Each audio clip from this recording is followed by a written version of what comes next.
Well, it's a dilemma many hopeful home buyers have to face. Live in the city or move out to the suburbs. More house there. It's a decision that weighs in terms of both personal preferences and financial realities. And according to a new study that's just out this morning, the cost of commuting is something that has to be taken into account as well. Megan Fitzpatrick is on that story. She is at Union Station in Toronto, which, if you know Toronto, that's ground zero for commuters who are arriving for their workday. Tell us more about the report, Megan.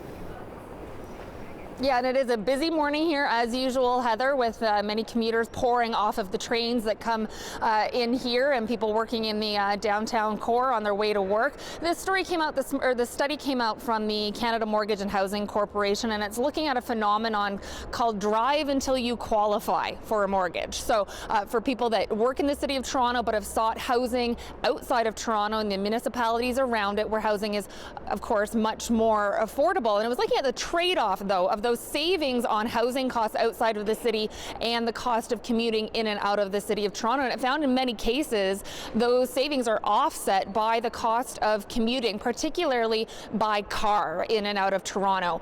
Now, it did say in the study that if people take public transit to commute into the city, some of those savings can be maintained, but the study only looked at the cost of commuting for one person per household. So if you've got a couple and you're paying for two cars or you're paying for two transit passes for a month, then those costs obviously can add up, and those savings would be offset for the cost of the housing. But it also said another thing to keep in mind is the time for commuting on public transit. It is longer than the car, so that's another trade-off that people have to keep in mind. If we look at a couple of examples of some of the costs for Toronto and the surrounding municipalities, you can get an idea of this trade-off. So in the city of Toronto, for example, the study was saying that a monthly mortgage cost, this is in 2016, keep in mind, that's when the data are from, was $4,319 a month. Commuting in and around the city of Toronto costing $115 a month for those people living in the city.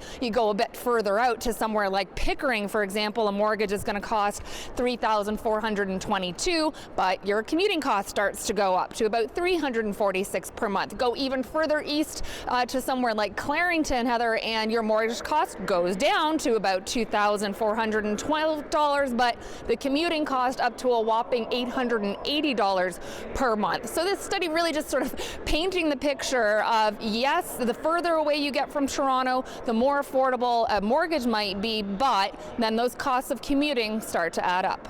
So look beyond the financials, because the study does that, Megan. Money isn't everything, as the saying goes. That might not be the only reason that people want to live in the suburbs.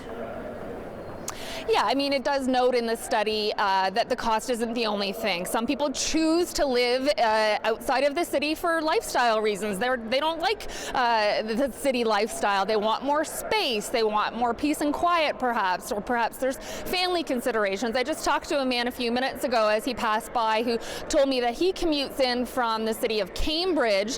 He spends 4.5 hours a day, Heather, getting in and out of the city of Toronto by bus and train. But one of the reasons he and his wife live in Cambridge is to be close to their grandkids, he said. And he also just said they live near the body of water that's very pretty. And so he doesn't mind the commute, spending that much time a day on the train. He says he sleeps, he reads his books, and some days he can work from home because of his job in IT. So that's another scenario that quite a few people can probably relate to.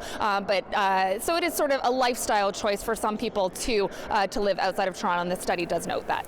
Interesting read this morning, and there you are talking to the very people who are making those commutes this morning. Thanks so much, Megan Fitzpatrick there at Union Station.